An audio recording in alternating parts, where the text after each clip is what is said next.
Buenas, ¿cómo andan? Soy Fede Pellegrino, coordinador del área de crisis climática de Ecohouse Global, y estamos en la campaña Yo Voto Ambiente, una iniciativa que surge desde la sociedad civil de muchas organizaciones apartidarias para conocer las propuestas y las ideas que tienen los candidatos y candidatas. Somos varias organizaciones de la sociedad civil, no me quiero olvidar de ninguna: Alianza por el Clima, Ahora Qué, Ecohouse Global, Sustentabilidad Sin Frontera y Correntinos contra el Cambio Climático, y contamos con el apoyo de Amnistía Internacional, Change.org, Econews, Huerta Coworking y Oliver Agency.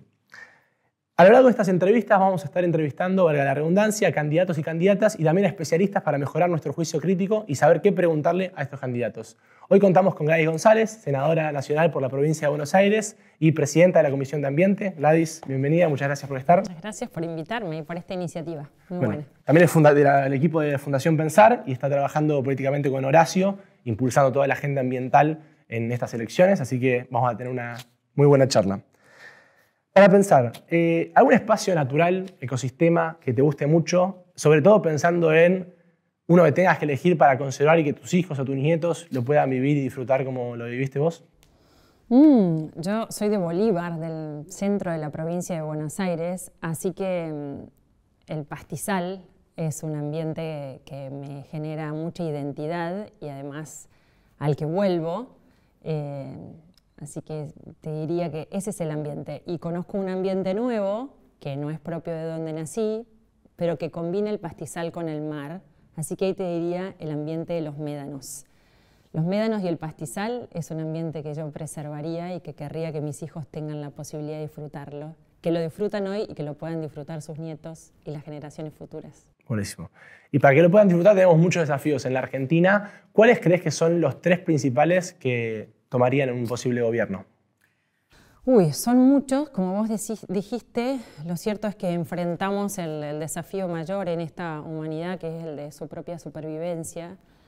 Y el gran desafío para mí es cambiar la cabeza de la dirigencia y de la sociedad y cambiar la manera en la que hacemos todas las cosas. El gran desafío es la revolución cultural que debemos hacer para cambiar esa forma de hacer. Y eso se traduce, de acuerdo a dónde estás, en diferentes cosas. Si sos gobierno, en políticas públicas que tienen que ver con una forma de plantear tu modelo de país relacionada con el desarrollo sostenible. Lograr que todos tus ministerios, y no solamente el Ministerio de Ambiente, proyecte y ejecute políticas de desarrollo sostenible y que tu agenda como gobierno de ambiente y desarrollo sostenible no sea una agenda de nicho que yo se la carga en la espalda el Ministerio de Ambiente, sino el modelo de país que vos le proponés a la sociedad.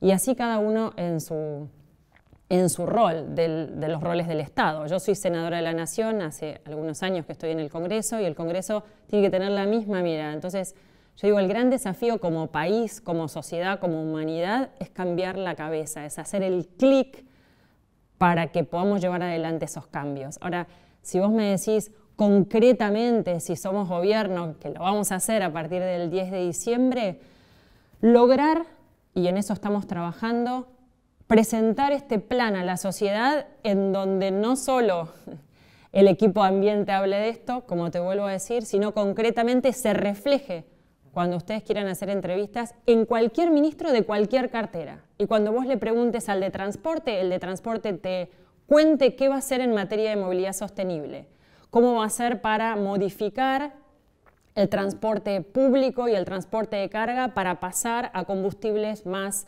sostenibles.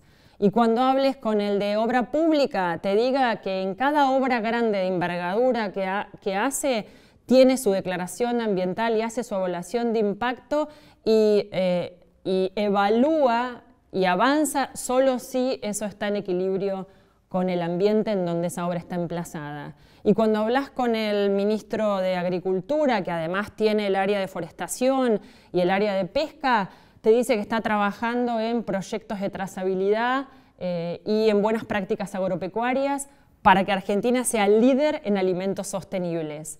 Y cuando hablas con el ministro de Energía, te planteé un programa realista de transición energética, de desarrollo de energías renovables, de programas de eficiencia energética. Y cuando hablas con el de minería, te diga cómo se hace la minería responsable del litio y del cobre para poder ser garantía de que vamos a ir en el camino de la electrificación de nuestros autos. Y cuando vas a industria, tengo un programa de economía circular y la industria incorpore el costo que tiene el ciclo de vida de los productos que pone en el mercado y puede hacerse cargo de eso que es un costo y que lo venimos trabajando hace tiempo y hay que darle margen al sector productivo para que justamente pueda invertir en eso, generando cientos de miles de empleo en esa economía circular, pero haciéndose cargo del impacto que tiene por esos productos en el mercado. Entonces yo creo que por eso no serían tres, y ustedes lo saben muy bien. Hay un eje de energía muy importante, pero hay un eje de producción que atraviesa todos los sectores que tiene que ver con esto, con tener ese clic. Entonces yo creo que si nosotros logramos potenciar el gabinete de cambio climático, logramos un presupuesto que refleje y además con transparencia vos puedas ver todos los programas que implementan esta política climática, para hacer frente al cambio climático y para hacer frente a la crisis de biodiversidad y para hacer frente a la crisis de contaminación, entonces tendremos un programa sólido. Ahora, si lo único que vos vas a mirar es lo que hace el Ministerio de Ambiente o la Secretaría de Ambiente, entonces tendremos una visión no solo sesgada, sino poco ambiciosa y de greenwashing absoluto de lo que es un modelo de desarrollo sostenible para la Argentina. Ya vamos a entrar en el modelo de desarrollo. Primero antes, ¿cómo es tu mirada con respecto a la crisis climática y los efectos que puede tener en Argentina y en la región? Bueno, yo muy preocupada y nos hemos encontrado con muchos de ustedes en los ámbitos de discusión diplomática, en donde además el legislativo no tiene, te diría, menos 10 de incidencia, porque estamos ahí solo justamente como acompañando, pero es ámbito de discusión de los gobiernos. Y la verdad que veo con mucha preocupación los efectos del cambio climático y la poca acción respecto de los países del norte que han prometido un financiamiento que nunca termina de llegar a países como los nuestros que tienen el enorme desafío de enfrentar el cambio climático, pero a su vez incrementar su desarrollo y su crecimiento para sacar a sus pueblo de la pobreza, con el 40% de la pobreza en Argentina. Entonces, me parece que primero el gran desafío es que las exigencias del norte, las limitaciones que ponen al comercio, las promesas de financiamiento, no nos pongan, como hoy día incluso se está discutiendo y reconociendo, entre la espada y la pared, entre el cambio climático y el desarrollo y el desafío de salir de la pobreza, sino que podamos hacer ambas cosas juntas, entendiendo que eso es una oportunidad. Ahora, si yo pienso concretamente en lo que me dispara tu pregunta de qué pasa en el territorio, y pasa la sequía, en el territorio pasan las olas de calor, y en el territorio pasan los incendios que se convirtieron en ecocidios, y en el territorio pasa luego inundaciones o el estrés hídrico, y eso lo sufre la gente, lo sufre la biodiversidad, lo sufre el productor, lo hemos visto con nuestros propios ojos, y eso lo sufre la economía, y eso genera que hay menos divisas y que hay inflación, y lo sufre la gente cuando no tiene recursos o cuando la energía le llega la factura a fin de mes porque utiliza mucho para calefaccionarse o para refrigerarse en función de los cambios extremos en la temperatura. Entonces, eso hasta influye en el humor social. El cambio climático genera muchísimo costo y entonces ahí no es solo todo lo que hagamos en materia de mitigación, sino todo lo que hagamos en materia de adaptación para justamente lograr morigerar el impacto de estos cambios extremos, que además van a ser cada vez peores, porque vamos muy lentos en el mundo para generar respuestas que nos permitan pensar que vamos a poder cumplir con nuestras metas globales. Así que a tu pregunta es también muy amplia, ¿no? Los efectos son muchos y de mucha índole. Y hablando de estos efectos, el año pasado se presentó el plan de adaptación frente al cambio climático. ¿Ustedes están teniendo un plan? ¿Coinciden con este? ¿Qué proponen como alternativa? Contanos un poquito específicamente sobre la adaptación al cambio climático para paliar todos estos sufrimientos que va a generar. Sí, la verdad es que nosotros venimos siguiendo, porque yo formo parte también del Consejo Asesor de Cambio Climático como representante de la oposición del Poder Legislativo, y venimos siguiendo. Están haciendo un esfuerzo enorme para que este consejo funcione y para que haya participación, que es gran parte también de lo que hay que hacer para todo lo que hacemos en política, ¿no? Y en política pública, y mucho más si queremos convertir esto en política de Estado. Yo creo que a todo el plan le faltan metas más concretas, y cómo vamos a lograr esas metas y con qué presupuesto vamos a avanzar en la implementación de infraestructura resiliente para poder hacer frente a todos los riesgos y las consecuencias del cambio climático. Estamos trabajando en eso con todos los equipos, con el equipo de agro fundamentalmente, por el tema sequía e inundaciones, con todo el equipo productivo por el tema estrés hídrico, proponiendo además no solo lo que tiene que ver con obras de infraestructura o riego y acompañar a los productores, sino también con algo que es un mal del sistema político argentino en todos los temas, que es la falta de articulación multinivel entre los municipios, las provincias y la nación, lo que es los problemas de gobernanza. El problema de la gobernanza del agua es un gran problema en Argentina. Nosotros hicimos un trabajo en nuestro gobierno junto con OCDE, que lo hizo nuestro secretario de Recursos Hídricos, Pablo Greciartúa, con todo un equipo. Tenemos un plan sobre eso, presentamos una ley federal de agua, que el tema del agua es uno de los temas más importantes frente a los problemas de adaptación. Y debo decir que tiene que ver mucho más con gobernanza que con el recurso que pones para invertir en infraestructura. Así que los proyectos los hemos presentado. Sí, hay que delinear un poco más las metas y en eso estamos trabajando. Hablabas de que la adaptación enfocada en los productores, en las personas que hoy viven bajo la línea de la pobreza, que más perjudicadas por el cambio climático se van a ver, ahí están pensando algunas propuestas de adaptación. Sí, bueno, vos sabés que hay como un eslogan en nuestros ámbitos de discusión de cambio climático que tiene que ver con la transición justa, ¿no?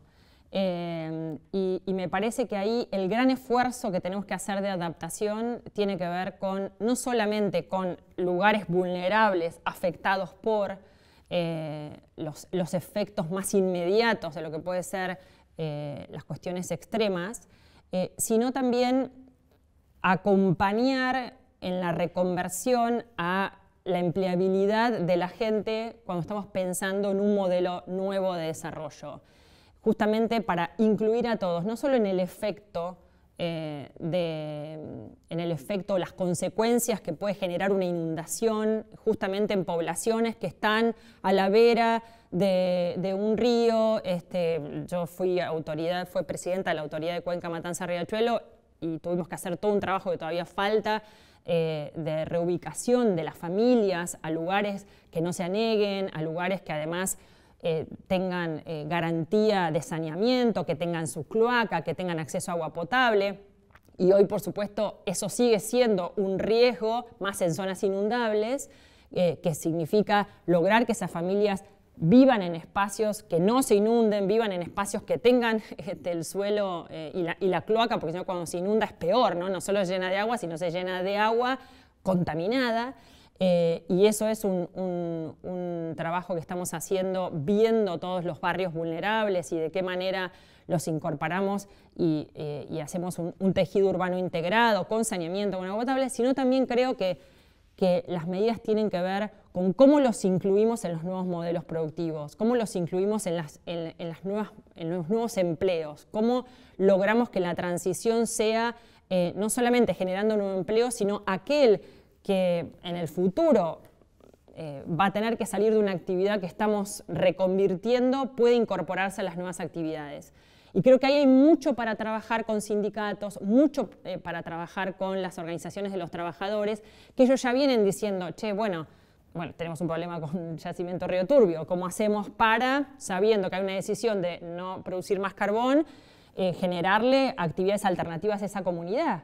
Y así nos pasa con la actividad petrolera en algunos lados, que no está pasando por una cuestión de cambio climático, está pasando una cuestión de que se termina la actividad. Lo mismo pasa con la minería. Entonces, ahora que el imperativo va a ser el cambio climático, hay muchas oportunidades, pero también muchos desafíos de encontrar ese recurso humano que se vuelva a emplear y que no quede de lado, ¿no? Más allá de las cuestiones de infraestructura, que te diría son hasta anteriores a los desafíos de cambio climático, porque nosotros tenemos en Argentina mucho déficit respecto de la vivienda de las poblaciones vulnerables, las cloacas de las poblaciones vulnerables, el acceso al agua de las poblaciones vulnerables, la integración de esos barrios a las comunidades, la cercanía al transporte público, la idea de que en esos barrios además tengan una escuela, tengan su salita de salud, el acceso. Ahí tenés un montón de cuestiones que son incluso anteriores, que ahora se agravan con el cambio climático. Entonces, forma parte de nuestros programas desde siempre lograr que todos los argentinos tengan acceso a sus derechos más básicos y lograr calidad de vida. Si vos lográs eso, claramente cuando tenés que enfrentar el cambio climático, lo tenés resuelto. Pero tenemos como que nuestra línea de base es -10, ¿no? Hablabas de la empleabilidad y que está muy vinculado al modelo de desarrollo del país. ¿Cuál es el modelo de desarrollo que plantean ustedes desde el PRO de Juntos por el Cambio? Nuestro modelo de desarrollo es un modelo de desarrollo sostenible, claramente. Y en esto es tan amplio pensar en justamente que Argentina tiene una enorme oportunidad en todo lo que hace de hacerlo mucho mejor y de ser líder en eso. Y acá sé que hay algunas decisiones de Estado que nosotros tomamos y adherimos que tal vez pueden sonar cuestionables, pero que para la transición son absolutamente necesarias. Y en esto yo creo que nosotros, así como te digo que podemos liderar la producción de alimentos sostenibles, estoy absolutamente convencida de que eso lo podemos hacer y por supuesto acompañando a los sectores productivos a que inviertan buenas prácticas. Es un sector, el sector productivo agropecuario y el sector ¿Cuál forestal. te referís ahí, perdón? ¿A qué sector al sector productivo agropecuario, al sector forestal, que tiene mucho para crecer, que entre nuestras metas de mitigación es crecer en hectáreas forestadas, para lo cual hay que fortalecer la cadena de valor de la agroindustria, porque necesitas después venderle, de la industria forestal, necesitas venderle los productos que generás. Todo lo que tiene que ver con el agro relacionado a la ganadería regenerativa, a los proyectos y al avance de todo lo que es la producción de carne pastizal nativo, a la eficiencia en la ganadería, a la posibilidad de incorporar buenas prácticas para reducir la huella de carbono, los proyectos para reducir huella hídrica, todo eso forma parte de lo que nosotros estamos trabajando. ¿De qué manera el sector público puede acompañar al sector productivo a que haga esas reconversiones, a generar más escala, porque por ahí hoy son pocos los que lo están haciendo, y ese modelo de salir a vender esos alimentos sostenibles, que además tienen una demanda cada día más fuerte, global, yo creo que es una meta que nos podemos proponer, que nos la estamos proponiendo a través de nuestra marca país. Hay un trabajo que se viene haciendo de cuáles son los atributos que tiene que tener nuestra marca de alimentos sostenibles. En cuanto al modelo de desarrollo que tiene justamente que ver con lo energético, nosotros impulsamos y lo hicimos durante nuestro gobierno, cuando Mauricio fue presidente, pasamos del 2 al 14 la producción de energías renovables, avanzamos realmente con mucha decisión en ese sentido, no solamente en solar y eólica, se avanzó mucho en todo lo que fue biocombustibles, biogás, los proyectos con el campo para todo lo que es manejo de residuos del campo, tanto de cereales como de residuos de la ganadería. Digamos, se avanzó muchísimo y ese es nuestro modelo también referido a la energía. Y creemos, y en esto lo digo con mucha firmeza, que nosotros podemos ser productores de gas, exportadores de un gas con la menor cantidad de emisiones posibles. Creo que el sector productivo argentino tiene una enorme oportunidad de generar empleo, de acompañarnos en el desafío del desarrollo que necesitamos para sacar a nuestro país de la pobreza y en ser líderes líderes en sostenibilidad en el mundo. Realmente lo creo, porque tenemos todo el potencial para hacerlo, porque hemos venido incorporando tecnología, porque tenemos métodos productivos mucho mejores que otras partes del mundo, porque si el Estado acompaña y le deja margen al sector productivo, lo pueden hacer. He visto lo que se hace, todo se puede. He visto desde circuitos enteros de economía circular súper virtuosos que hay que acompañar con regulaciones, que hay que acompañar con mucha transparencia, que hay que acompañar para que el sector no haga greenwashing, sino que haga de verdad lo que dice que va a hacer. Además, si no, no lo va a poder vender en el mundo. Un modelo de desarrollo inclusivo, un modelo de desarrollo justamente desde el punto de vista de las ciudades, en donde no haya esta enorme diferencia entre como ciudadanos de primera y ciudadanos de segunda, ¿no? Los que tienen la oportunidad de vivir en una ciudad sostenible, limpia, que tiene un buen sistema de recolección de la basura, que además tiene movilidad sostenible, que podés andar en bicicleta, que miden el aire, que regulan, que controlan, y ciudades donde no se hace nada, digamos. Y en este sentido creo que por eso ahí hay un tema muy importante de gobernanza, de premios y castigos para el que administra bien, de transparencia, y de lograr ese mismo desarrollo equitativo en toda la Argentina. Nosotros creemos que nuestro modelo de desarrollo además tiene que ser justamente el de las economías regionales, acompañar el desarrollo del interior, acompañar a las provincias, un modelo realmente federal y no concentrado. Y por eso es tan importante, increíblemente, digo, no increíblemente, sino gracias a Dios, todos los desafíos de cambio climático y todas las oportunidades que te da el cambio climático acompañan ese desarrollo forestal, ese desarrollo, perdón, federal. Porque cuando pensás en energía solar, cuando pensás en energía eólica, es como que cada región del país te da soluciones a enfrentar el cambio climático. Con la minería, con el litio, con el hidrógeno, con la manera de producir en cada una de las provincias e incluso con la transición que tenemos referida a vaca muerta y demás. Hay muchas regulaciones, hay mucho por hacer, que después, si querés, las comentamos, mucho para mejorar, pero mucho que se está haciendo y mucho mejor que el resto del mundo. Nos la tenemos que creer un poquito. Metámonos un poco en el sector energético. Si llegan a ser gobierno, terminarían en 2027, 10 de diciembre, casi 2028, a 2 años del 2030, donde Argentina se comprometió a reducir al menos un poquito más de 20% de sus emisiones. Y cuando ves en la canasta de qué sectores emiten más en Argentina, el sector energético es responsable más del 50% de las emisiones. ¿Qué matriz energética les gustaría dejar? Y sobre todo, ¿qué rol jugarían los hidrocarburos y las renovables? ¿Lo ven como antagónicos? ¿Lo ven como complementarios? ¿Cómo ven esa relación? En la transición, nosotros apostamos a las energías renovables, como lo hicimos en el gobierno de Mauricio. Tenemos una enorme oportunidad. Solar, eólico, biocombustibles de segunda y tercera generación, hidrógeno, digamos, para nosotros ese es el norte, ese es el camino. En el mientras tanto tenemos una transición y una oportunidad que es el gas. Ahora, a ese gas le vamos a exigir la menor cantidad de emisiones y las emisiones que no pueda reducir en su generación las va a tener que compensar.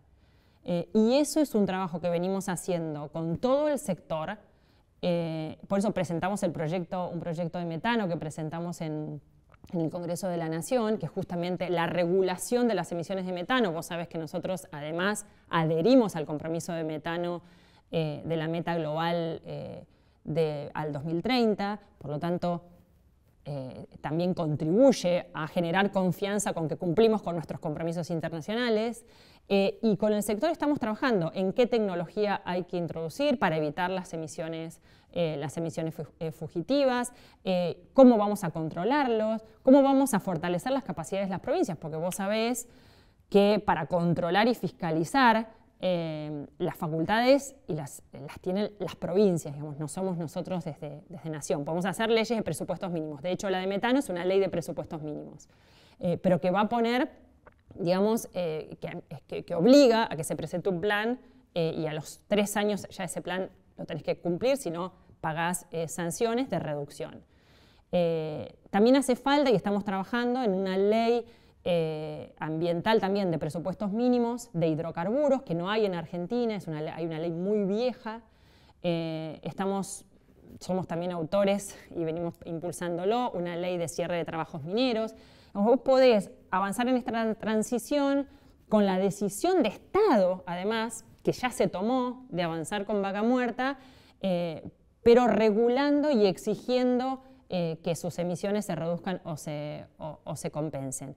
Por supuesto, todo lo que tiene que ver con el proyecto GNL es un proyecto interesante porque esa es no solamente lo que es exportación a Chile, exportación a Brasil, la construcción de los gasoductos para lograr esa exportación más en el continente, sino los proyectos de GNL para poder exportar a Europa, para poder exportar a todos los países que usan el carbón en vez del gas. Y si ves, yo sigo mucho las conversaciones entre Unión Europea, Mercosur, y entre Unión Europea y nosotros, y la CELAC también, y cuando se piensa, y las últimas conversaciones así salió en todos lados, y lo sigo realmente mucho porque creo que eso va a condicionar y nos ayuda a nosotros mucho en la agenda ambiental, que para poder vender gas a Unión Europea lo vamos a tener que hacer con estos parámetros. Y hoy las empresas están sentadas con nuestros equipos trabajando en ese sentido.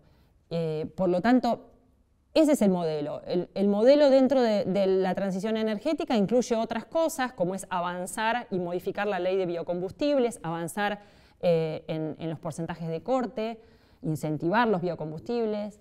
El modelo también es, y mucho en este momento, es la reducción de los subsidios a los combustibles fósiles, que no es solamente una cuestión de déficit fiscal, sino que también es un compromiso. Nosotros como país nos comprometimos a reducir los combustibles fósiles, lo que va a lograr una mayor competitividad para invertir en energías renovables. Eso es muy importante y esa es una decisión que ya tomamos, la tomamos en el gobierno anterior y lo seguimos tomando ahora. Y contrarrestar eso también, porque bueno, eso va a tener un impacto, por supuesto, en las tarifas, con programas de eficiencia energética, no solo para el ahorro de las familias, sino para reducir el consumo de energía. Lo que vos podés hacer en materia de eficiencia energética es fenomenal. Digamos, tenemos datos muy gráficos, y yo soy mala con la memoria con los números, de cuánto consume una heladera común a una heladera moderna con eficiencia energética, lo mismo un aire acondicionado, y entonces poder trabajar con las familias para que ahorren, pero para que consuman menos, que significa menos subsidios y significa menos impacto ambiental, es fundamental. ¿Cómo serían esos subsidios? ¿Habría una segmentación o se sacarían a todos por igual? No. Nosotros siempre planteamos lo que es la tarifa social, por lo tanto siempre es cuidando al que menos tiene, cuidando al vulnerable, digamos. Eso siempre va a ser así. ¿Y en la producción de vaca muerta también se sacarían subsidios o es solo en el consumidor final? No, nosotros vamos a ir reduciendo los subsidios a los combustibles fósiles en general. Y eso, en realidad, es algo que debiéramos haber hecho un poco más rápido, ¿no? Pero bueno, la macro hace que algunas variables no nos acompañaran a que eso sea tan rápido como queremos. Pero eso es una decisión ya tomada. Necesitamos que las renovables también sean más competitivas y entonces hay que equilibrar el sector energético de manera tal de no generar más distorsiones. Y las renovables, o sea, invertir en las renovables es carísimo. ¿De dónde tienen pensado sacar ese financiamiento? Digo, recién hablabas del GNL. ¿Está pensado un mecanismo de, no sé, con los hidrocarburos que hay, a partir de la renta que se está sacando de los hidrocarburos, estabas hablando de la exportación tanto de GNL por gasoductos, transferirlo a las energías renovables? ¿O cómo sería ese financiamiento? Porque, o vos mismo, si dependés del sector privado solamente de ese financiamiento, viene como la vez pasada, que hubo un problema en la macro y se detienen algunas inversiones. ¿Cómo va a ser ese financiamiento? Me parece que es la parte clave de la transición energética. No es tan caro invertir en renovables. No es así. Lo que sí, para todo lo que es los programas de generación distribuida, para proyectos más chiquitos, para que la energía renovable sea una opción para, no sé, el galpón que trabaja productos acá alrededor, en el conurbano. Yo me acuerdo que fui a una empresa que es intermediaria que trabaja economía circular y me decía, yo no puedo enchufar esta máquina porque no me dan posibilidad para conectarla a la red. Si yo pudiese poner paneles solares, lo que pasa que los subsidios, esto, en realidad, en términos absolutos no es caro, es en términos relativos, porque la otra energía no te conviene, o sea, no te conviene invertir en eso porque es muy barato lo otro, que estás pagando por algo que ni siquiera cubre el costo de la operación. Entonces, cuando vos equilibrás y ya no hay distorsiones, no es tan caro hacerlo. Al contrario, cuando corrijamos eso, nosotros hemos hecho escenarios y ahí y se puede invertir perfectamente, ¿no? Hay algunas cuestiones que yo no soy economista, hay unas cuestiones que tienen que ver con la macro, que eso, digamos, el sector privado tiene mucho interés en financiar y son proyectos que perfectamente pueden andar en una macro diferente. Ahora, vos sabés que se está discutiendo y en este sentido no hemos tomado todavía una decisión, pero se está discutiendo un proyecto de incentivos de GNL en el Congreso de la Nación, que lo mandó el Ejecutivo. Bueno, hay que ver cuáles, de qué manera. Nosotros fuimos críticos porque, bueno, fue una empresa sola hacer la presentación y tendría que haber sido algo, digamos, no tan dirigido a YPF, sino algo bien mucho más desde lo estratégico de la Secretaría de Energía, pero bueno, se está discutiendo ese tema. Siempre puede haber incentivos fiscales o puede haber un renovar que le genere a aquel que invierte alguna previsibilidad. Pero creemos que cuando no hay distorsiones, ese tipo de incentivos del sector público son menos necesarios. Sinceramente creo que eso va a empezar a pasar. ¿Y qué error jugaría el sector público? Digo, YPF, la idea es sacar las distorsiones que hoy hay en el mercado, producto de los subsidios que estábamos dando a los combustibles fósiles, y a partir de ahí que espontáneamente el mercado solucione que es más rentable o que se puede hacer las renovables, ¿y eso es? ¿O el sector público va a tener alguna intervención? Mira, nosotros estamos analizando incentivos, pero estamos analizando todos los incentivos. Y, por ejemplo, hay un tema que es importante, que vos sabés que existe un impuesto al carbono en Argentina. Y lo cierto es que ese impuesto no termina de ser disuasivo para que vos consumas menos, porque es muy poquito, se diluye en el resto de los impuestos, afecta solo a los combustibles líquidos y no al gas. Nosotros presentamos hace un tiempo ya, porque lo más grave de todo esto es que lo que se recauda por impuesto al carbono va al Tesoro de la Nación, o va a Previsión Social, o va a cualquier lado en vez de a las energías renovables, ni siquiera a proyectos de eficiencia energética. Presentamos un proyecto para que lo que se recaude vaya directamente a proyectos que tengan que ver con energías renovables. Eso es algo que estamos analizando y que estamos analizando todo el impuesto al carbono para que en efecto cumpla el objetivo por el cual vos pones un carbon tax, que es disuadir o cobrarte por aquello que vos, por cada tonelada de carbono, algo que sea significativo, ¿no? que te duela. Y en este sentido, bueno, estamos viendo cómo reformulamos ese impuesto mucho más allá de este proyecto que te contaba, que era solo direccionarlo a incentivar energías renovables, eficiencia energética. Estamos viendo cuál va a ser la estructura de ese nuevo impuesto y analizando otras opciones que tienen que ver con mercado de carbono, que tienen que ver con cómo generamos regulaciones que permitan estas inversiones que vos decís, che, pero ¿se van a parar las inversiones? Y obviamente en un país que tiene la macro que tiene Argentina, nadie quiere venir a invertir.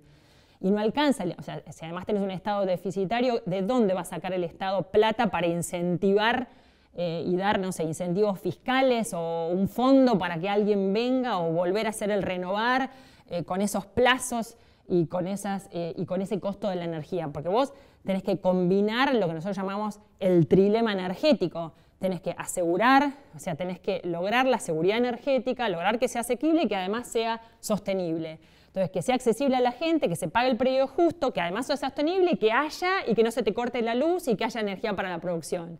Entonces, cuando vos tenés que combinar estas tres cosas, no es, che, vamos a las renovables. Bueno, vamos a las renovables, ¿cómo? Creando una macro, digamos, que permita que las renovables sean una opción, que de hecho lo son, porque Argentina tiene el sol, tiene el aire, tiene los recursos, lo podemos hacer. Y además está la decisión de hacerlo y de acompañarlo. Y las regulaciones, de hecho, la ley del renovar existió, la de energía distribuida, esos son los incentivos. Para mí los incentivos tienen que estar dados por el marco regulatorio.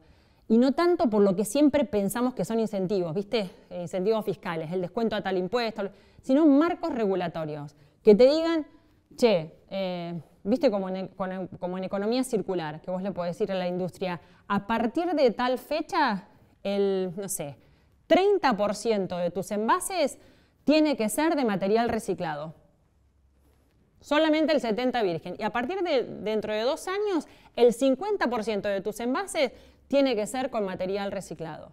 Digamos, y ahí son regulaciones y no es esta cuestión más de que cuando el Estado tiene plata, pues inyecta. Y si no tiene plata, no inyecta. La gente avanza, si tiene plata, entonces, sino este tipo de normativas, que vos sabés muy bien, las venimos discutiendo en el Senado y en diputados también, hace mucho tiempo, que tienen que ver justamente con qué marco vos le das o qué le exigís a las empresas para que empiecen a incorporar el costo que tiene el impacto que generan en el ambiente. El tema del metano es uno de ellos, porque vos le decís, tenés que reducir metano. Perfecto, y si no lo reducís, tenés que compensar. Y para compensar, tenés que invertir en energías renovables o en proyectos forestales, y ahí generás el incentivo con una regulación. ¿Con el litio qué hay que hacer? Con el litio es una oportunidad que tenemos de formar parte de lo que es la transición hacia la movilidad eléctrica. Y ahí los grandes por ahí cuestionamientos no tienen que ver solo con el litio, ¿no? Me parece que tienen que ver con cómo hacemos todo desde el Estado y desde el sector productivo. A todo lo que hacemos hay que darle un proceso de transparencia, de participación, una evaluación técnica del impacto de los proyectos, que no son solamente con el litio. La participación de las comunidades. Vos sabés que yo fui a Jujuy a recorrer varios proyectos de litio y vi digamos, el laburo que hacen diferentes empresas para ver el impacto sobre la misma cuenca hídrica. Vi cómo trabajan con las comunidades, cómo hay un trabajo anterior a la exploración con antropólogos que van y todo un equipo, contarle a las comunidades. No digo que se haga siempre así, pero fui a ver una buena práctica y creo que el Estado lo que tiene que hacer es garantizar protocolos. Para eso el acuerdo de Escazú es fundamental, cómo avancemos en la implementación, que demos transparencia, que demos participación. No solo en ese caso son comunidades originarias, pero cualquier comunidad de ciudadanos que se ve impactado o por una obra o por una producción. Y en esto creo que ahí nosotros tenemos leyes muchas y buenas, tenemos que generar capacidades y obligar al sector privado a que conjuntamente con el sector público haga esos procesos y sean procesos transparentes. Cuando la comunidad participa, las evaluaciones de impacto son hechas a la luz del día. Cuando la decisión es de todos, se puede avanzar haciendo las cosas que están bien hacer, ¿no? Y frenar aquellas que son un horror. Pero el litio es una oportunidad y si sabemos hacer bien las cosas, y las cosas se hacen bien si las hacemos con la gente. Hay 2 aristas ahí para tocar, ¿no? Digo, por un lado, ¿cómo te imaginas la industria del litio? Digo, ¿será como viene siendo ahora, que es extraer el litio, que estén ahí, sacar los carbonatos de litio y que se exporte eso, o impulsar una agregación en la cadena de valor, de valor agregado por parte de proveedores locales, etc. Y por otro lado, ¿qué tensiones encontrás? Porque si bien el litio es de las provincias, no sé si eso va a seguir siendo así, y con una estrategia nacional, porque vos te parás desde el Estado-Nación para pensar una estrategia de transición energética, pero los recursos son de las provincias. Entonces, ¿qué tensión encontrás ahí? Y después lo de la cadena de valor.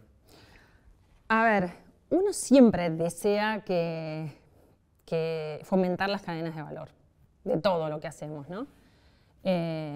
Y todo eso lleva en algunos sectores mucho más tiempo que en otros, en función de qué tan competitivos somos y cuánto nos cuesta hacer eso. Entonces yo creo que el tema del litio y la cadena de valor del litio es un tema de largo plazo.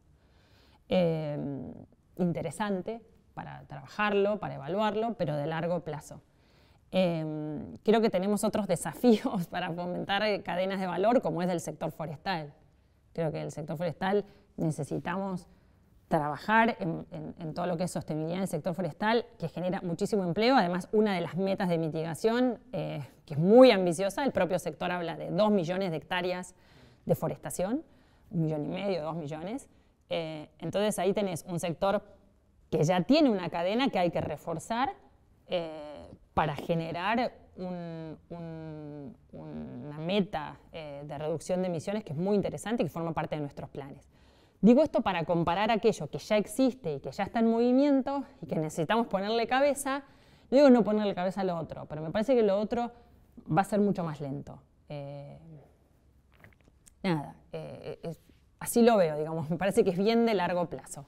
O sea, la oportunidad del litio hoy sería en las regalías que se cobran hoy entre un 3% a boca de mina. Esa es la oportunidad que vos ves en el litio para Argentina en el corto y largo plazo. A ver, yo creo que en el corto plazo sí.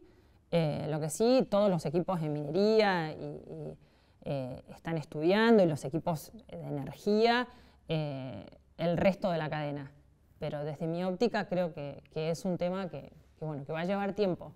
Vos sabés que hacer una batería requiere de un montón de minerales, de tierras raras y demás que nosotros no tenemos. Entonces, digamos, porque si no vendemos espejitos de colores, ¿viste? Decir, mañana Argentina va a producir baterías. ¡Pará! No es que uno no quiera hacerlo. Analicemos qué significa eso y hablemos con mucha certeza de qué es lo que es producir una batería. Bueno, ¿qué le podemos agregar al litio? Las empresas lo están haciendo, son las primeras que dicen, bueno, che, agreguémosle tal o cual. Eso es muy técnico, me acuerdo cuando fui me contaron de qué manera sale el litio, cómo le puedes agregar otras cosas y lo vendés de otra manera. Y creo que eso va sucediendo naturalmente. Pero cuando vos hablás de cadena de valor, la gente piensa que mañana vamos a producir una batería. Y hay un montón de pasos para llegar a eso que significan agregar valor y significan empleo local y significan desarrollo tecnológico y significan profesionales de las universidades regionales de nuestras provincias pensando soluciones de cómo vender, que está pasando a decir mañana vendemos batería. Esa es la prudencia que yo quisiese tener en la respuesta. Bueno, por otro lado, ya pasando a otros temas, ¿sabes? Estuviste trabajando vos con el proyecto de ley de humedales. En lo personal, me gustaría saber cómo ven el tema humedales. Digo, de 2020, 2021 venimos esperando los proyectos de ley. ¿Qué medida tomarían con respecto a los humedales?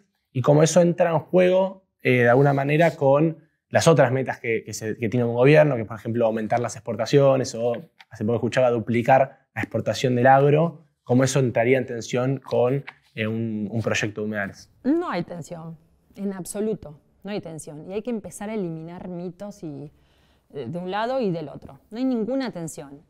Nosotros presentamos un proyecto, es cierto, y después tuvimos un dictamen de mayoría en la Cámara de Diputados de todo nuestro bloque de Juntos por el Cambio, que por alguna razón se frenó, pero la idea es sancionar esa ley. Debo decirte que además de sancionar esa ley, hay algo que tenemos que hacer que es superador a eso, que es tener una ley de presupuestos mínimos de ordenamiento ambiental del territorio. Digamos. Eso es lo que en realidad hace falta, porque todo el tiempo nos paramos legislando sobre cada uno de los ambientes y lo cierto es que lo que hace falta es tener esta ley de presupuestos mínimos de ordenamiento ambiental del territorio y después que cada una de las provincias, en función de esos criterios que nos ponemos de acuerdo, pueda ordenar su territorio, porque en definitiva el ordenamiento territorial lo hace cada una de las legislaturas de las provincias. Y eso va a ser superado. Nosotros presentamos un proyecto de ordenamiento también. Hay que hacer las dos cosas, es algo que está exigiendo además la comunidad. Tenemos un proyecto consensuado y ya te digo, no es para nada, no es incompatible. El tema es que por desconocimiento se generan mitos y prejuicios acerca de que se trata de acá está prohibido, esto está prohibido, esto está prohibido, esto está prohibido, como si los que impulsamos la agenda del ambiente lo único que queremos es prohibir cada vez que queremos regular. Y no es así. Lo que queremos es que las cosas se hagan mejor, no es que no se hagan o qué cosa hacer, sino que lo que se haga bien, es mejorar cómo hacemos las cosas. Claramente va a haber áreas que son de altísima conservación, que además tienen que ver con los servicios ecosistémicos, tienen que ver con el agua, tienen que ver con los alimentos, tienen que ver con el equilibrio que necesitamos, con la biodiversidad, que por supuesto desde los criterios que establecemos en nuestro propio proyecto de ley hasta el ordenamiento que después hacen las provincias, se sostiene, pero aquel que, y yo te voy a decir, la mayor parte del sector productivo que cuida la tierra, que depende de la tierra para vivir, para sus hijos, para sus nietos, que son generaciones, cuidan el suelo. O sea, no es lo mismo aquel que va, entra y sale, que lo conoces bien, cuáles son sus objetivos, y que la tierra es cascote, que aquel que ama la tierra, que la cuida porque es su sustento y que tiene un vínculo, y cuando vos tocas esa tierra hay vida, hay bichitos, digamos, y cómo se produce y están mejorando cada día en todo lo que tiene que ver con buenas prácticas. Entonces, para mí no hay ningún tipo de... Al contrario, lo que sí hay es metas para mejorar cada día más las buenas prácticas, para mejorar todo lo que tiene que ver con la ganadería para que sea más eficiente, para desacoplar un poco, ¿no? El tema del uso de los recursos naturales de manera como, ¿cómo decirte? Como si fuese intensivo, tan intensivo, y eso necesariamente es así para lograr el desarrollo. Yo creo que es al contrario, tiene que ver con lo más eficiente.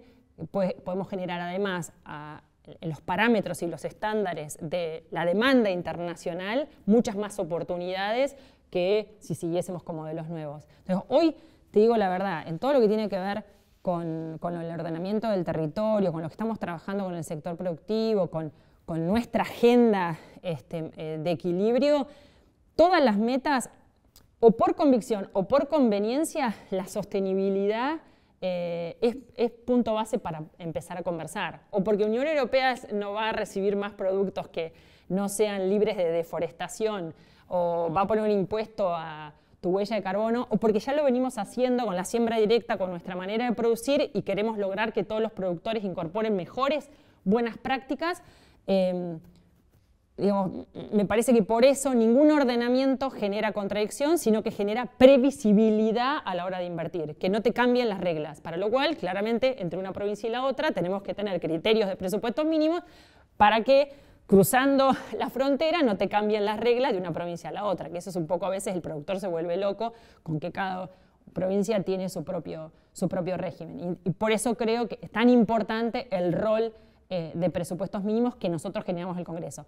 Cuando tenemos estas discusiones, ¿viste? Surge, no, pero eso es facultad de la provincia. Tenemos siempre ese problema en las discusiones ambientales, y creo que en este caso lo habíamos saldado, así que espero que podamos avanzar en la regulación final, en la sanción final.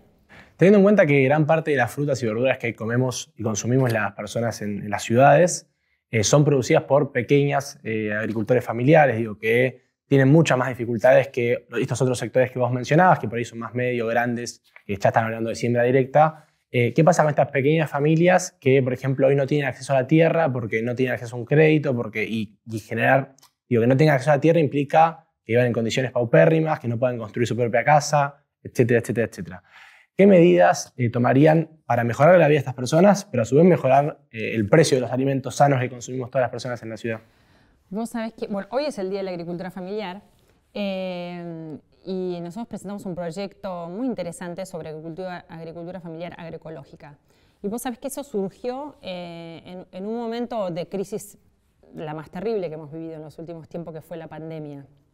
En la absoluta ilógica de que en pueblos de la provincia de Buenos Aires, que son sumamente fértiles, les faltó el suministro, suponete, del tomate, porque venía, no sé, de mi pueblo, Bolívar, venía de 400 kilómetros, porque el tomate se producía en Mar del Plata. Y ahí me empecé a meter en los temas y digo, pero Dios mío, este tomate, además todo el flete de 400 kilómetros, el impacto ambiental de ese camión, además el costo de ese flete, llega el tomate a la verdulería cuando podríamos poner tomate en las quintas que hay en Bolívar. Y ahí empezamos a trabajar y a reunirnos con familias que hacen agricultura familiar, y viendo cómo trabajaban con INTA, y cómo el INTA les daba semillas y la capacitación, y volver a fortalecer esos programas de agricultura familiar.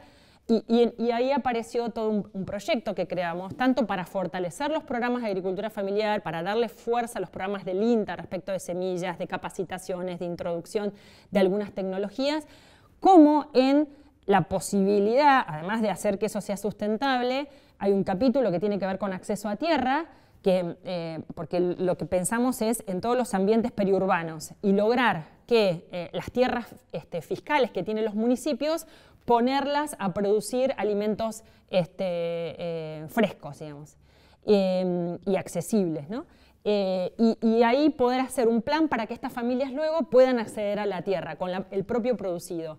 Y a su vez capacitaciones para que incorporen buenas prácticas en materia agroecológica, que además los hace ser más rentables, porque la mayoría de las prácticas son naturales, no son caras. Entonces, el saber en ese tipo de huertas y en ese tipo de producción de alimentos hace que vos dependas menos de todo lo que es agroquímicos o que te endeudes para incorporarle a tu producción metodologías que la hagan, digamos, más durable o lo que fuese. Y en este caso nosotros avanzamos en eso y avanzamos en la idea de armar una certificación de agroecológica, viste que está la certificación orgánica, que es cara, es otro proceso. Armar una certificación agroecológica que sea a partir de la iniciativa del Estado, de la universidad, para poder hacer esa certificación más accesible a los programas de agricultura familiar, digamos, de familias que no tienen el acceso a poder certificar orgánico. Así que ese proyecto está ahí, vos sabés que lo habíamos discutido, hicimos una gran reunión entre la Comisión de Agro y la Comisión de Ambiente, les pareció a todos muy bien. Y bueno, y ahí quedó, pero espero poder seguir impulsándolo. Fundamentalmente, obviamente, el tema acceso a la tierra es un gran tema, pero creo que tenemos una gran oportunidad en todo lo que es entorno periurbano, y más pensando en la accesibilidad a alimentos frescos y saludables y a la incorporación, ya te digo, de prácticas agroecológicas que hagan esos alimentos más sostenibles. Bueno, ya para ir cerrando, una de las últimas preguntas. Tema residuos, ¿no? En Argentina, un gran actor social que es importantísimo para todos los temas ambientales son los cartoneros y las cartoneras. Sin embargo, viven también en condiciones paupérrimas, aunque hagan un trabajo ambiental fenomenal en la recuperación de los residuos. ¿Qué políticas públicas llevarían a cabo específicamente para mejorar la vida de este sector y a su vez para aumentar la cantidad de residuos reciclados? Bueno, a ver, vos sabés que venimos discutiendo la ley de envases hace 20 años, 22 creo. Desde que hago política se discute la ley de envases. Espero que en algún momento podamos avanzar en esa ley. Hay muchos proyectos. Creo ahí que lo primero que tenemos que hacer es organizar a las personas que trabajan y que forman parte de una cadena muy importante en muchas ciudades, no en todas, pero en muchas ciudades, en la gestión de nuestros residuos. Y ahí es organizarlas en cooperativas y que esas cooperativas realmente sean sustentables y se sostengan en el tiempo. Al principio siempre el Estado acompaña, de hecho lo viene haciendo hace muchos años, en la ciudad lo hacen, para que hasta que esa cooperativa pueda, por el volumen de los residuos, ser sustentable económicamente. Yo creo que eso es posible si nosotros gestionamos mejor los residuos en los municipios. Entonces siempre empieza por el inicio, y el inicio es que los municipios tengan gestiones eficientes de los residuos, desde la recolección diferenciada, empecemos por el ciudadano, ¿no? Desde la separación de los residuos, la recolección diferenciada, los centros de residuos en donde las cooperativas, en la mayoría de los casos los centros de residuos de gestión de residuos trabajan las cooperativas. En todas las ciudades que yo he visitado, los centros son las cooperativas, que hay que ayudar a organizarlos porque hay algunos que son cuentapropistas, entonces por ahí no forman parte entonces hay que incorporarlos. Esas cooperativas gestionan esos centros y como ustedes lo saben, seguramente han recorrido. Desde el gobierno nacional se ha acompañado a algunos municipios y a las provincias. Yo creo que ahí el municipio, fundamentalmente si es pequeño, está muy solo. Por eso nosotros lo que estamos promoviendo es la regionalización de las soluciones de los residuos, en donde la provincia arma un plan como se armó en Jujuy, que tiene un plan que dispone cuáles son y cuántos son los rellenos sanitarios que tiene que haber, justamente para evitar los basurales a cielo abierto, que como sabés hay más basurales a cielo abierto que ciudades, el absurdo que presentamos hoy. Esa regionalización es importante porque la escala para después hacer que esa cooperativa tenga volumen para vender ese residuo es sumamente importante. También porque hay municipios que les resulta muy difícil tener su propio relleno, sino que necesita tener un centro de acopio, municipios chiquitos, por ejemplo yo recorría Jujuy, municipios chiquitos que ni siquiera puede entrar un camión común, entran camioncitos más chicos, tienen un centro de acopio, ese centro de acopio pues son chicos, no tienen escala, va ese relleno sanitario tiene ese centro de disposición, se separa la basura, obviamente por sus diferentes tipos, y eso la cooperativa después lo vende. Para eso tenemos que modificar la ley de generación de GIRSU para darle mayor responsabilidad a las provincias para que generen esos programas de regionalización. Nosotros presentamos una modificación hace poquito.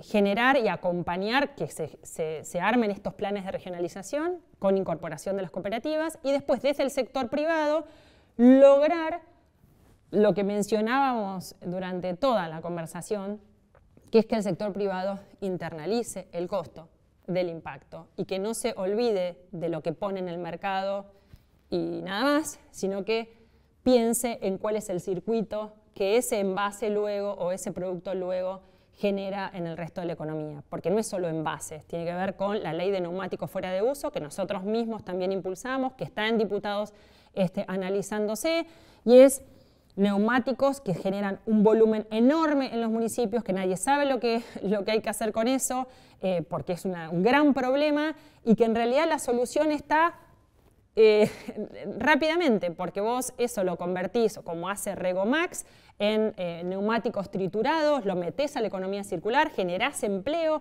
o estamos trabajando en algunos cambios de regulación para que haya polvo de neumáticos para hacer asfalto, o la valorización en las cementeras, que tienen mucha capacidad para producir energía con neumáticos, que además reduce el gas y además reduce la huella de carbono y además el residuo que sobra forma parte del clinker que usan para hacer el cemento. Y así todas las cadenas de economía circular. Ahora, si nosotros, para los cooperativistas, no mejoramos la gestión de los residuos, es como un círculo. El que era virtuoso que te acabo de contar pasa a ser un círculo vicioso, digamos. ¿Por qué? Porque vos no tenés volumen y no tenés una cadena de valor de la economía circular que haga que eso que vende el cooperativista tenga valor.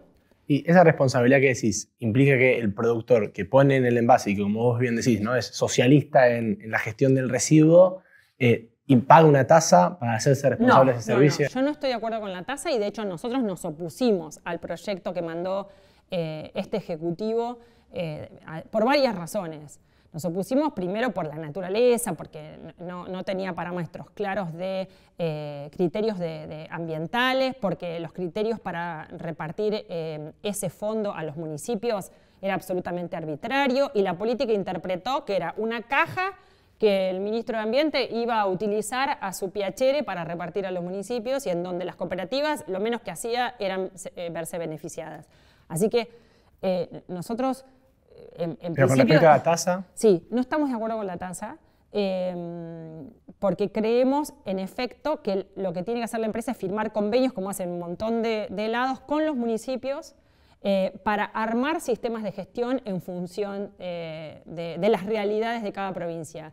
Y a su vez, también el sistema de devolución y retorno, que la verdad es que se ha implementado, no solamente hay hoy día, y viene siendo un sistema que nosotros implementamos desde chicos, que juntábamos las botellas, íbamos al negocio y te devolvían, y no sé si vos porque sos muy joven, pero todo lo que es las botellas de cerveza y demás, te cobraban la botella, ibas, la llevabas. Algunas conozco esas. Bueno, algunas de esas. Ese sistema tiene que estar, de hecho siempre estuvo en todos los proyectos, el sistema de devolución y retorno, que creo que se puede implementar para otros más. Otros sistemas como el de neumáticos, que tiene su especialidad, ¿viste? Cada residuo tiene lo suyo. Y en el tema de envases, nosotros evaluamos el tema de tasa para aquel que no ingresaba en ningún sistema. Hoy hay algunos otros proyectos que igual te hacen pagar tasa, aunque vos tengas un sistema integral y que lo presentes y digas, lo resuelvo de esta manera. Yo te digo, he estado estudiando mucho el tema. He estudiado Ecoembes de España, he estudiado el sistema de Ecuador, he estudiado el sistema de México. Digamos, ninguno de todos los sistemas es perfecto, tenemos que adecuarlo a la realidad argentina, pero que creo que el tema de la tasa pasa a ser claramente una cuestión recaudatoria que después el municipio te podría poner otra tasa más. Entonces vivís pagando tasas y dobles imposiciones. No me parece, ¿cómo decir? No me parece eficiente. ¿Y cómo sería que Coca-Cola se va a juntar con cada intendente para ver cómo va a gestionar los residuos en cada municipio? No, eso no. Nosotros siempre propusimos una asociación sin fines de lucros en donde todos los productores, los que ponen envases en el mercado, se organizan y arman un sistema integral de gestión con los municipios y por cadena. Y eso te digo, yo lo vi en Ecoembes, claramente es un tema, Ecoembes es el sistema en España que es así, es una organización y lo que se les paga es por cantidad de material que logran los municipios recuperar. Ahí es el municipio, por supuesto, el que trabaja con las cooperativas para generar la mayor calidad del residuo recuperado para entrar otra vez a la cadena de reciclado. Y es desde esa organización que sale y compra los residuos y a su vez en los convenios lo que hace es que no es solamente el valor en una primera etapa, el valor de lo que recupera el sistema del municipio con la cooperativa, sino que hay un aporte extra para el armado de la primera parte, que eso es parte de la negociación que se hace con cada municipio que ya tienen todo armado, para ayudar a los municipios a que armen su centro de recolección, la primera parte de la apuesta del sistema de gestión del municipio, que tiene que ver con este centro de reciclado. Pero vos sabés que los municipios también le cobran a la ciudadanía por recoger la basura. Y eso la ciudadanía paga por ese servicio. Entonces lo primero que tenemos que empezar es porque ese servicio del municipio sea eficiente, porque todos los ciudadanos pagamos para que esa recolección sea eficiente.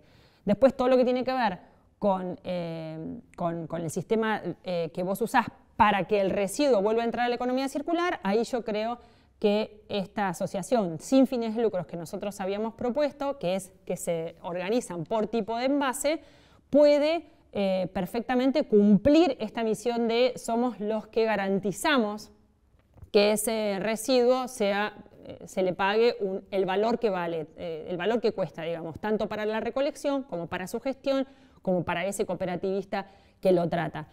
Son muchos modelos, pero sinceramente el otro no nos parece eficiente. Y con este en particular, digo, ¿no generarías un monopolio de un comprador que te está comprando el residuo y por ende tiene la capacidad de, hoy, no sé, 10 pesos sale el kilo de plástico, ponerlo a 5 pesos y que eso repercuta en que los cartoneros van a tener la mitad de sus ingresos de un día para el otro? No me imagino que haya una sola asociación de... Coca-Cola podría tener ellos solos un sistema y los otros un sistema, otros asociarse. Lo que sí es sin fines de lucro, con la obligación de contribuir a ese sistema de gestión. La verdad es que nosotros trabajamos mucho con las organizaciones de cooperativas. Yo analicé el costo y demás, pero realmente nos pareció que la distribución después de ese costo, a dónde va ese fondo, quién lo maneja, cómo se distribuye, finalmente le estás otra vez dando de manera centralizada algo que es tan federal, que tiene sus particularidades en cada provincia, tiene sus costos, es bien complejo. Entonces, cada provincia, algunas tienen cooperativas, otras no tienen cooperativas, unas son municipios chicos, unas usan camiones chicos, otras camiones grandes, creo que las empresas debieran hacerse cargo, internalizar ese costo, establecer cuál es en función del tipo de residuo que generan, que además es muy variado, porque no es solo envases. O sea, envases es un tema. Vos tenés de todos los residuos que tenemos que establecer un sistema. Vos fíjate, la única ley REP que hay en Argentina vigente es la ley de envases fitosanitarios. Y es un sistema que funciona. ¿Puede mejorar? Sí, puede mejorar, pero ese es el sistema. Y no pagan una tasa. El sistema se organizó. Y no es todo cargarle a que el Estado es el mágico que hace todo, controla, fiscaliza, reparte, hace el producto, hace la economía, porque el Estado no tiene capacidad para hacer todo. Y ahí se le obligó a las empresas que ponen los fitosanitarios en el mercado a que armen un sistema. Armaron Campo Limpio, es una organización sin fines de lucro. Esa organización pone CATs, que son centros de acopio de los envases fitosanitarios, capacita a los productores de cómo tienen que hacer el triple lavado, de exactamente cómo tienen que manejar, que antes esos envases se apilaban en los galpones, contaminaban, generaban problemas de salud, pero también no solo de ambiente, sino también de salud. Y hoy están los CATs. A su vez ahora esa economía lo que ha generado es que algunos con el triple lavado y con unas series de cuestiones de abordaje técnico-ambiental, hay empresas que compran esos envases fitosanitarios y que están haciendo otros productos porque los reciclan. Y se armó una economía circular. Y ahí el Estado lo único que hizo fue la regulación de obligar a los que venden fitosanitarios a que se hagan cargo de sus residuos. Y lo hicieron. ¿Y hay alto porcentaje de recuperado? Pero hay alto porcentaje de recuperado. Falta muchísimo más, seguro, porque llegar a todos los productores, hacen recorridas itinerantes para capacitar, donde no hay CAT, van con los camiones para llevarlo. Estamos haciendo, empezamos nosotros y lo seguimos haciendo para ver cómo lo terminamos de armar un sistema de trazabilidad con SENASA para que vos puedas ver todo el circuito de ese envase que lo vende tal agronomía del pueblo, a qué productor va, ese productor cuando lo entrega, que lo entrega al CAT, y todo a través del sistema de trazabilidad de SENASA. Y lo vamos a terminar de hacer. Estuve con los de Campo Limpio, estuvo el actual gobierno también, nos comprometimos a que vamos a terminar de implementar el sistema de trazabilidad de fitosanitarios. Y es un sistema REP, un sistema de responsabilidad extendida del productor. ¿Por qué no vamos a hacer lo mismo con el resto? Claramente tenemos un componente, las cooperativas, que no lo tenemos en los productores, ahí es como más directo, pero las cooperativas trabajan con los municipios y los municipios las están incorporando en sus centros de gestión de residuos.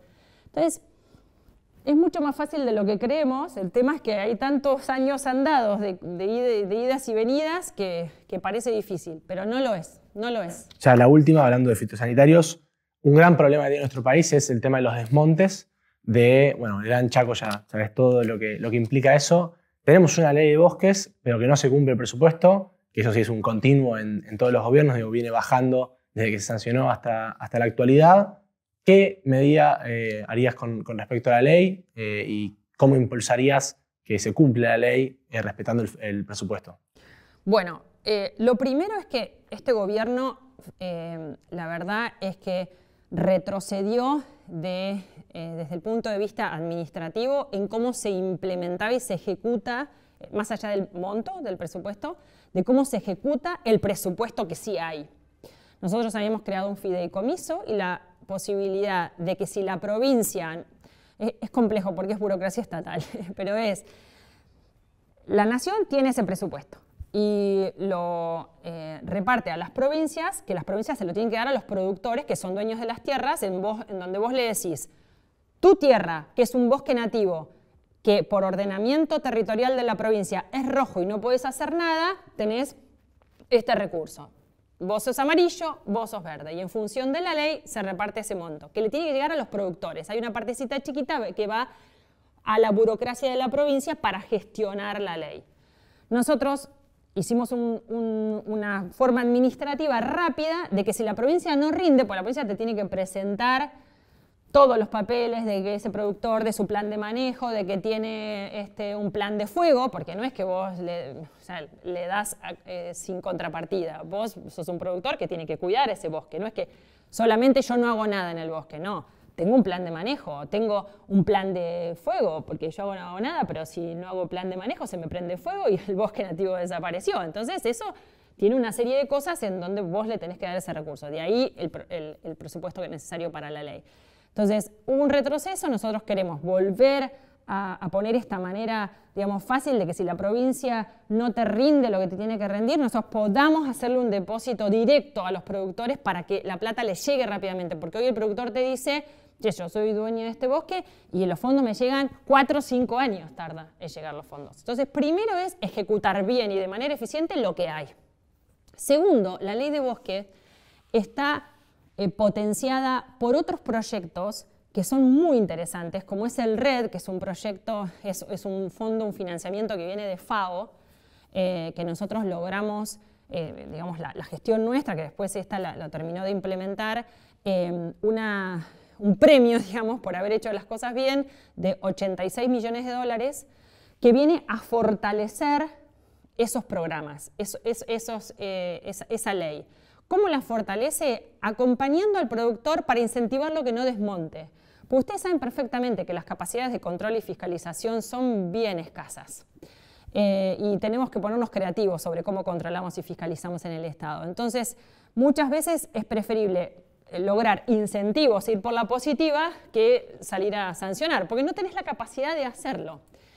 Aunque ojalá la mejoremos y en eso estamos trabajando también, en cómo mejorar todo el sistema de sanciones y demás. Pero en este caso, estos proyectos de FAO lo que vienen a hacer es acompañar al productor para incentivar lo que no desmonte y que evitemos la deforestación ilegal, que como te digo, no es solo persiguiendo a aquel que lo hace mal y generando una sanción, sino logrando que ese productor, por ejemplo, genere producción sostenible, como es madera o ganadería integrada al monte, para que tenga un incentivo para no deforestar y desmontar. Y lo mismo hay que hacer con los verdes, porque en los verdes muchas veces se permite deforestar por razones de cómo está el ambiente, y lo que tenemos que lograr es incentivar para que se restaure ese bosque que está hecho percha, digamos, combinando con otras actividades.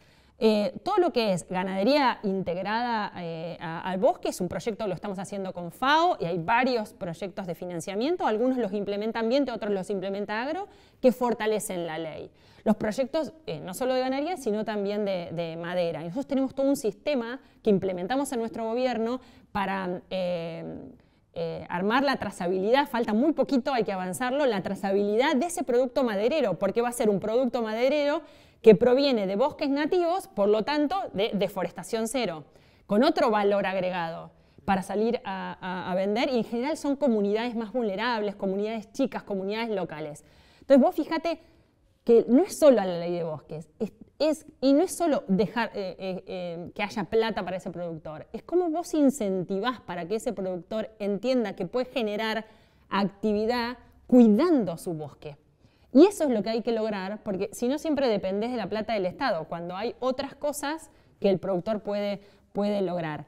Te digo más, hablando un poco de todo lo que tiene que ver con mercado de carbono, lograr financiamiento privado y las regulaciones para incentivar ese financiamiento, conozco varias empresas que trabajan en capacitar a esos productores para que, restaurando ese bosque, emitan créditos de carbono y con venta de ese crédito de carbono puedan lograr justamente financiar esa parcela y no desmontar. Entonces, oportunidades para hacerlo hay muchas, como te decía, y no solamente la implementación del presupuesto. Ojalá tengamos más plata para ponerle más plata al presupuesto de bosques, pero son muchos los créditos que lo potencian. Bueno, ya terminamos las preguntas.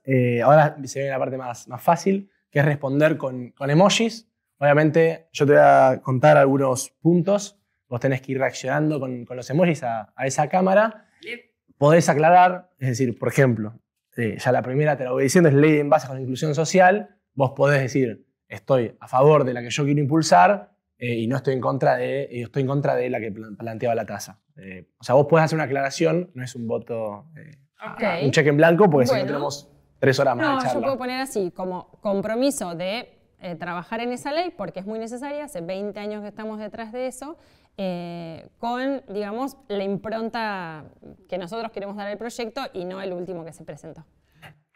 ¿Fomentar una ley de humedales? Sí, somos autores y tenemos dictamen de mayoría.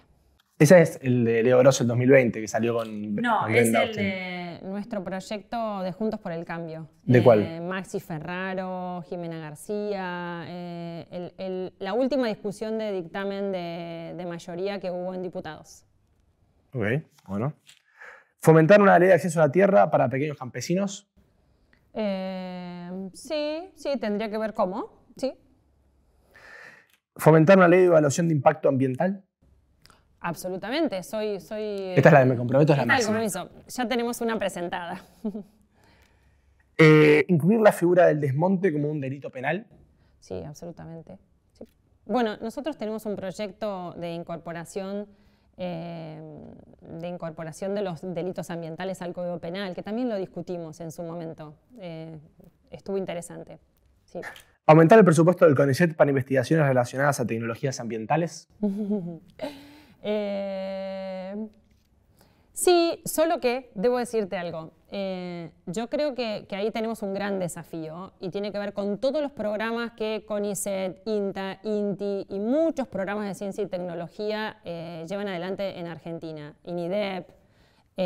Yo creo que lo que hace falta es una política estratégica que pueda tener un norte de todos esos programas. Cuando yo lo veo desde ambiente, digo, uy, mira lo que está haciendo el INTA y ambiente no está sentado. Uy, mira lo que está haciendo el INTI y ambiente no está sentado. Uy, mira, CONICET armó tal programa y ambiente no está sentado.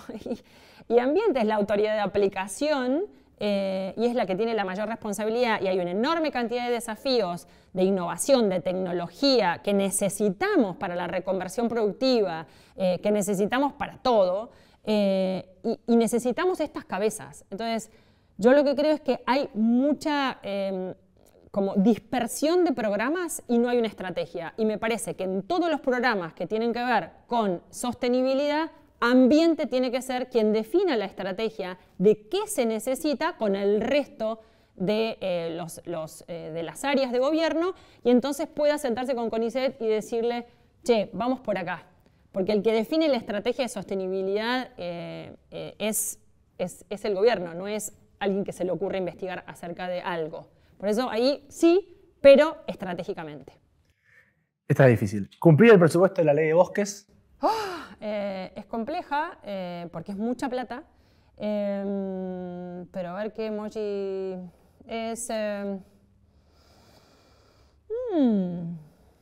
Es complejo en la coyuntura que viene, pero vamos a decir que nos comprometemos a hacer el mayor esfuerzo. No vale eso. Bueno, está bien. ¿Fomento de IPF litio? Sí.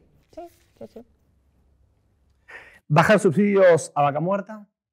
Sí, absolutamente. ¿Declarar al litio como un recurso estratégico? Fijar el precio al litio entre los países de la región para tener una estrategia de coordinación regional, una onda OPEP del litio. ¿Qué sé yo? Puede ser, no sé. ¿Esto qué es? ¿Lo pienso? Sí. Lo voy a pensar, cuáles son las implicancias. ¿Habilitar nuevos proyectos de exploración de petróleo offshore en el mar argentino? No. ¿Crear un fondo a partir de la renta de los hidrocarburos para financiar la transición energética? Bueno, es parecido a lo que queremos hacer con el impuesto al carbono. ¿Buscar el cambio de deuda económica por acción climática? Absolutamente. El mejor es este. Sí, acá estoy trabajando en eso. Buenísimo. Y estoy trabajando además porque hay un fondo naturaleza que tienen varios países. Lo está armando Chile, Colombia ya lo tiene, Brasil, Perú. Hay una red LAC de fondos de naturaleza muy interesante en donde en esos fondos hay filántropos muy importantes del mundo, organizaciones de la sociedad civil internacionales que han sido parte de los donantes que nos ayudaron a crear nuestros parques nacionales. Y esos fondos de conservación, a su vez, por ejemplo, en Belice, yo conozco el canje de deuda de Belice y conozco el canje de deuda de Ecuador, han sido muy importantes porque con compromisos justamente de estos bonos de canje de deuda a cambio de conservación, no de naturaleza, por lo menos yo estoy trabajando en los de conservación, podríamos generar no solamente un canje de deuda beneficioso para el país en cuanto a plazos, intereses, quita de deuda, sino que para nuestra agenda es también financiamiento, porque ese ahorro va al fondo, es financiamiento para lograr los planes de manejo, para lograr incorporar más hectáreas de continente, de tierra y de mar a nuestras áreas y lograr, bueno, estar más cerca de nuestra meta de conservación y nuestra meta global del 30-30, ¿no? Así que sí, y estamos trabajando mucho en cuál sería la estructura financiera de ese canje de deuda. Última, inversión en I+D para generar valor agregado, aumentarla. Sí, sí, claramente, sí. Y necesitamos mucho, apoyar mucho todo lo que son las startups de biotech y soluciones tecnológicas, así que sí, mucho. Bueno, ya terminando, estrenamos el bolillero. Hay varios sectores de la sociedad civil, 12 sectores de la sociedad civil, con los que, bueno, la agenda ambiental siempre tiene o tensiones, o desafíos, o objetivos, metas. Vas a poder elegir uno, o elegimos uno nosotros, y el primero es por la suerte. Sacamos el bolillero, ahí está. Tenemos el número 3, que es Ministerio de Economía. Bueno, el fácil te tocó. Es el más difícil de todos. Bueno, la verdad es que yo soy optimista, pero porque creo en el potencial de la Argentina, de los argentinos, del equipo de Horacio, que es el mejor equipo para gobernar la Argentina a partir del 10 de diciembre, porque nos hemos preparado mucho, porque tenemos experiencia de gestión, porque además, por supuesto, la base de la gestión que aprendimos mucho en la gestión de Mauricio, pero fundamentalmente todo el equipo que Horacio viene armando durante estos años. Por lo tanto, debo decir que siempre me vas a ver con una actitud de entusiasmo, pero no bobo, de entusiasmo realista, respecto de lo que podemos hacer y de lo que podemos hacer mejor con lo que tenemos. Y yo creo que aún analizando hasta el último detalle del presupuesto, no solo de ambiente, sino de cada área, creo en lo mucho que podemos hacer para eficientizarlo, para lograr los incentivos correctos. Viste que hablábamos mucho de los incentivos correctos y el impacto de lo que queremos hacer y demás. Claramente siempre con economía te sentás a discutir presupuesto y frente al déficit fiscal fenomenal, economía te va a exigir lo que yo quiero hacer. Lo que nuestro equipo quiere hacer. Ya sabemos que eso es lo que tenemos que hacer y es ejecutar con eficiencia y lograr que los objetivos que nos proponemos tengan el impacto que buscamos. Hay mucha política pública dando vuelta que pretende algo que después no cumple, mucho incentivo bobo que no genera ninguna motivación en el sector privado para cambiar conductas, que es lo que necesitamos que pase. Pero un desafío enorme que tiene el pobre Ministerio de Economía de arreglar la macro en Argentina. Tenemos la inflación que tenemos y eso es un dato que por más que yo me ponga optimista es realista. Tenemos una macro que frena la inversión. Entonces me decís, ¿cómo hacemos? Y bueno, está el mundo viendo que Argentina tiene las oportunidades para solucionar el problema más enorme que tiene la humanidad, que es la crisis climática y la crisis ecológica. Tenemos toda la posibilidad para darle soluciones al mundo. Por eso nos miran tanto. No solamente para condicionarnos, que es lo que han hecho siempre, sino nos miran, pues, che, acá está la solución. Entonces tenemos la posibilidad de recibir inversiones buenas, digamos, inversiones sostenibles, no cualquier inversión a cualquier lado. Entonces, claramente, cuando yo me siento a hablar con el sector privado, o te sentás a hablar con inversionistas de afuera, vos decís, che, ¿qué hace falta para que vengan y financien? Bueno, hace falta que haya algunas cuestiones de la macro que se solucionen. Y ese es el desafío que tiene el ministro de Economía. Y la exigencia que vamos a tener de que nosotros seamos muy responsables en la ejecución presupuestaria, que no gastemos en lo que no haya que gastar, que seamos eficientes en eso. Así que sí, va a haber una tensión, porque hay metas que ya lo saben y tiene que ver con corregir ese déficit, lograr ojalá superávit comercial y exportar y las divisas pero quiero decirte que el equipo económico que hoy está liderado, entre otros, por Hernán Lacunza, también está Redrado y algunos más, lo más interesante para nuestra agenda es que tiene el chip del desarrollo sostenible en la cabeza. Entonces, cuando yo me siento a decir, che, esto no es solo presupuesto de ambiente, esto es todos los ministros de este gabinete metiendo en sus programas la agenda de la sostenibilidad, porque el esfuerzo lo tenemos que hacer todos, el tipo lo entiende. Y eso ya es una conversación ganada. ¿Qué otro sector con el que te gustaría, o no que te gustaría, pero que te gustaría contar cómo pensás articular? Uy, en realidad todos. Vos hablabas de ciencia, tecnología e innovación. Realmente hay que armar una estrategia en eso porque está muy dispersa. Cada uno hace lo que quiere y hay que meterle mucha cabeza a eso. Necesitamos muchas soluciones de ciencia y tecnología. Necesitamos mejorar el sistema de información del Estado. Y además para acompañar todo lo que es la transparencia y, viste, el sector productivo tiene desafíos, los pequeños mucho más, porque no tienen resto, entonces siempre el Estado tiene que estar acompañando al que menos tiene, y en ese desafío tratar de que no se queden atrás. Y entonces ahí todo lo que es acceso a la tecnología, al know-how, capacitación, para acompañar a ese sector que no lo puede hacer solo, para acompañarlo para que pueda certificar también, para que pueda entrar en el mercado también, para que no se quede atrás, viste que a veces ni siquiera pueden cumplir con las regulaciones mínimas. Entonces, ¿cómo le estamos hablando de entrar en un mercado que además le pide una menor huella de carbono? Entonces, poder acompañar, me parece que ahí el Ministerio de Desarrollo Productivo también es un gran aliado para que esto no sea una conversación solo de los que pueden, sino también de los que tienen el potencial y hoy no pueden. Y con la CGT y sindicatos, ¿cómo articularía? Vos sabés que yo vengo trabajando con una asociación de sindicatos, que soy malísima para los nombres, pero que está muy involucrada con los temas de cambio climático y vienen a las COPs. Sol Klaus. Sí, y nos han invitado, bueno, y ustedes también han ido, nos han invitado a varios debates. A mí me parece que ellos son fundamentales. Fundamentales por lo que decíamos, la transición justa. Hay sectores, nosotros armamos una mesa desde el sector, desde el legislativo, o sea, en todos estos años de mucho trabajo, de conocer y estudiar y estudiar y estudiar, una mesa con el sector productivo para ver movilidad sostenible. Y vinieron la representación del sindicato de autopartes. Y ellos nos decían, che, no se olviden de nosotros, porque si ustedes están pensando en los autos eléctricos, hay un montón de eslabones de la cadena que desaparecen.